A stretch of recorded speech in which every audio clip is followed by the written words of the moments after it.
My expectations of this administration and of Trump's second term have been met, sadly, and they were met swiftly.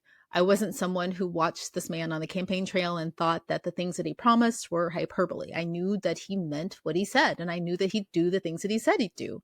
And there were things that he didn't say that he was going to do, some things that he didn't own up to. And I also knew that those things would be just as bad as the things that he revealed. This is a man who's had his entire adult life to hone the skills he's using right now to fleece this country.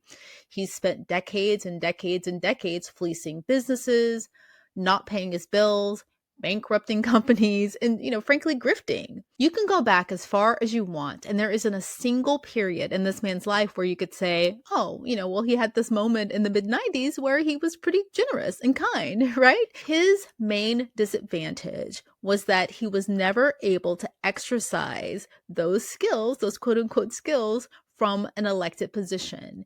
And unfortunately for us, he got that opportunity after the 2016 election. He had the opportunity to case the place, if you will, for lack of a better description. So yeah, so no surprises there for me. There are a lot of cliches about what Black resistance should look like. And I think it's been romanticized in photos and in images and in documentaries over the years.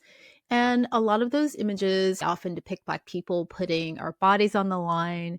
And I'll be honest, the expectation that we are always in harm's way, that the expectation that we aren't truly resisting unless we're being brutalized, that really bothers me.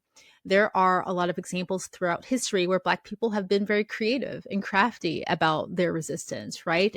One of my favorite examples actually is of Ida B. Wells and her anti lynching campaign. When her pleas to American elected officials, including the president at the time, when it was falling on deaf ears, she took her anti lynching campaign to the world stage and she spoke before other nations to let other countries know what was happening inside America's borders.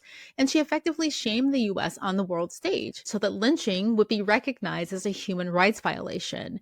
And that's an example of Black people using diplomacy. So I guess I would suggest that we really need to, at this moment in our history, we really need to read the biographies and the stories of our ancestors and really study the ways that they were able to get through some of the worst times in American history, right? One of my favorite books is actually right behind me.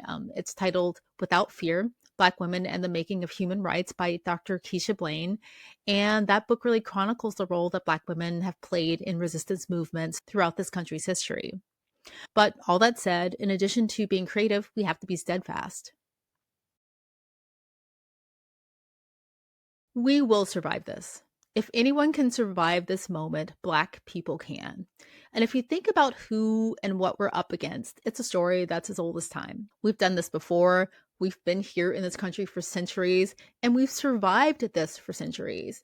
And the difference is now that we have more power. We have more political power. We have more leadership power. We have Black governors. We have Black mayors. We run organizations. We run corporations, nonprofits, school boards. We help people. We have community. We build community, and we have allies.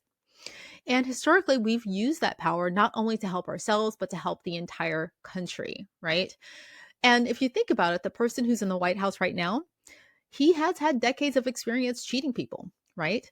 But Black people, we've had centuries of experience beating people just like him.